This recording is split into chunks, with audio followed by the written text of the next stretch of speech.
Sugar makes kids hyperactive. Everyone knows that giving kids sugar turns them into tiny rockets, right? One cookie, and suddenly they're bouncing off the walls. At least that's what most people believe. But sugar doesn't actually make kids hyperactive. Scientists tested this idea in real experiments. In one famous study, parents were told their kids had just eaten a lot of sugar. Except, the kids hadn't. They were given a drink with no sugar at all. And guess what happened? Parents still reported that their children were more hyperactive. Why? Because they expected the sugar to cause chaos. Meanwhile, the kids behaved exactly the same as usual. So why do birthday parties look like a sugar explosion? Simple. You've got loud music, games, friends running everywhere, and adults paying less attention. It's excitement, not sugar. In other words, the cake didn't turn the kids wild. The party did. Chameleons change color to match their surroundings. Green leaf, they turn green. Brown branch, they turn brown. Sounds like the ultimate camouflage trick. But that's not actually why chameleons change color. Most of the time, they're not trying to match their surroundings at all. They're basically mood rings with legs. Chameleons change color mainly to communicate and control their body temperature. When a male chameleon gets angry or wants to scare a rival, his colors can become bright and dramatic like flashing warning lights. When they're calm or relaxed, the colors usually stay softer and duller. Temperature matters too. Darker colors help them absorb heat from the sun, while lighter colors help reflect it. And here's the funny part. Many chameleons are actually terrible at matching complex backgrounds. So they're not nature's camouflage artists. They're more like tiny reptiles sending colorful emotional text messages.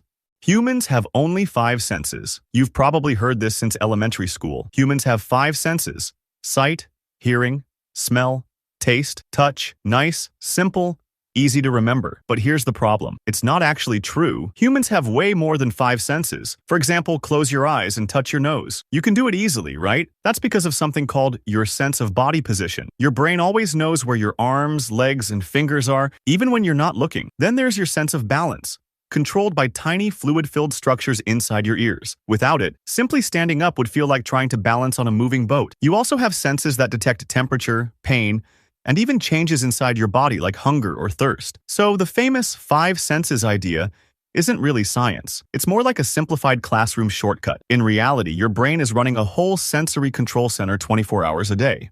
Bats are blind, which makes it sound like bats spend their nights crashing into trees, walls, and anything else in their way. But that's completely wrong. Bats are not blind at all. In fact, most bats can see just fine. Many of them can even see better than humans in low light, which makes sense for animals that come out at night. So where did the myth come from? It's because bats also use an incredible trick called echolocation. They make tiny high-pitched sounds that bounce off objects, and the echoes tell them exactly what's around them. Imagine walking through a dark room, clapping your hands, and instantly knowing where every chair and table is. That's basically what bats are doing in the air. So bats aren't blind. They just have a built-in sonar system that makes them some of the best nighttime navigators on Earth.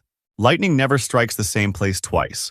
You've probably heard this saying before. People say it to mean something rare won't happen again. But when it comes to actual lightning, that idea is completely wrong. Lightning loves striking the same place again and again. In fact, it usually targets the tallest objects around. Think of skyscrapers, radio towers, and mountain peaks. Take the Empire State Building, for example. That building gets struck by lightning around 20 to 25 times every single year. Why? Because lightning is simply looking for the easiest path to the ground. Tall objects are basically like giant lightning magnets sticking up into the sky. So if a thunderstorm rolls in, that same tower, tree, or building can get hit multiple times. In other words, lightning absolutely can strike the same place twice. Sometimes it does it dozens of times.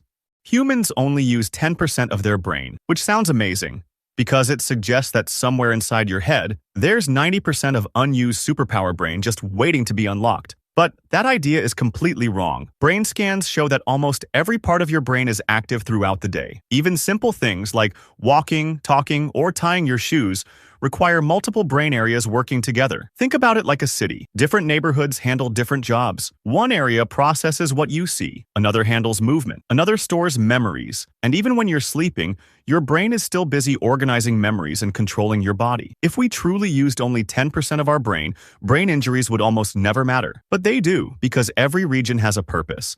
So no, you're not running on 10%. Your brain is already working pretty close to full capacity every day. Hair and nails keep growing after death, which sounds like something straight out of a horror movie. But here's the truth. They don't grow at all. For hair or nails to grow, the body needs working cells, oxygen, and a steady supply of nutrients from the blood. After death, all of that stops. So growth simply isn't possible. So why do people think it happens? Because of dehydration. After death, the skin begins to dry out and shrink. When the skin around the fingers pulls back, the nails look longer. The same thing can happen with hair as the skin around the scalp tightens. It creates the illusion that they've grown. But in reality, nothing is growing. It's just the skin changing, making the hair and nails appear longer than before. Sharks can smell a drop of blood from miles away, which makes it sound like if you get a tiny cut in the ocean, every shark in the region suddenly turns and swims straight toward you. But that's not how it works. Sharks do have an incredible sense of smell. They can detect very small amounts of chemicals in the water. But the drop of blood from miles away idea is wildly exaggerated. Water constantly dilutes and spreads scents. Currents move it around, break it apart, and mix it with everything else in the ocean. So by the time that drop travels any real distance, it's incredibly faint. Plus, sharks don't just follow blood like a homing missile. They rely on multiple senses: smell, movement, vibrations, and even electrical signals. So yes, sharks are great at detecting prey, but they're not the ocean's blood-detecting super radar people imagine.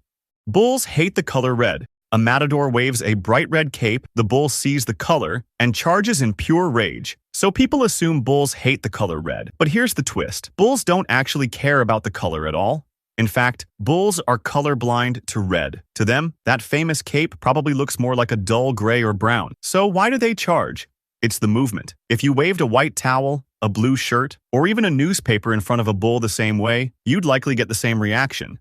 The quick back-and-forth motion triggers the bull's instinct to attack. So the red cape isn't there to make the bull angry. It's mostly there to hide blood during the fight and make the show look dramatic. The bull isn't mad at the color. It's reacting to something rapidly moving in front of it.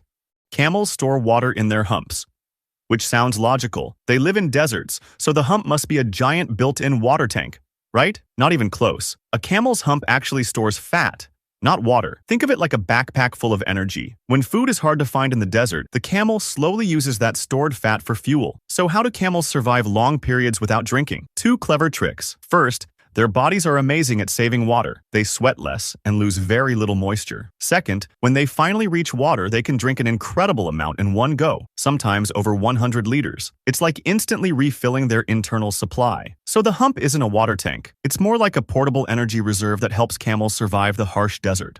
Ostriches bury their heads in the sand. You've probably seen this in cartoons. An ostrich gets scared and buries its head in the sand to hide, which sounds like the worst hiding strategy ever. Maybe if I can't see the problem can't see me. But real ostriches don't do that, not even close. So where did this strange idea come from? Ostriches often lower their heads to the ground when they're checking on their nests. Their eggs are laid in shallow holes in the sand, so the bird bends down to turn the eggs or adjust them. From a distance, it can look like the ostrich's whole head disappeared into the sand, but it's really just doing basic nest maintenance. And if an ostrich actually feels threatened, it doesn't hide, it runs. And with speeds up to about 70 kilometers per hour, that bird isn't burying its head anywhere. It's already halfway across the desert. You lose most body heat through your head. You've probably heard this winter warning before. That's why people say, put on a hat or you'll lose half your body heat. Your head isn't some special heat-leaking chimney. It loses heat just like any other exposed part of your body. The myth actually came from an old military experiment. In the study, people were bundled up in warm suits, but their heads were left uncovered. So of course most of the heat escaped from the head. It was basically the only place heat could escape. If you walked outside wearing only shorts but a warm hat, guess where most of your heat would escape from? Your legs. Your body loses heat from whatever parts are exposed. So hats are still useful in cold weather, but your head isn't secretly responsible for most of your body heat loss. That's all for today. I'll be making similar videos in the future. Subscribe to see them.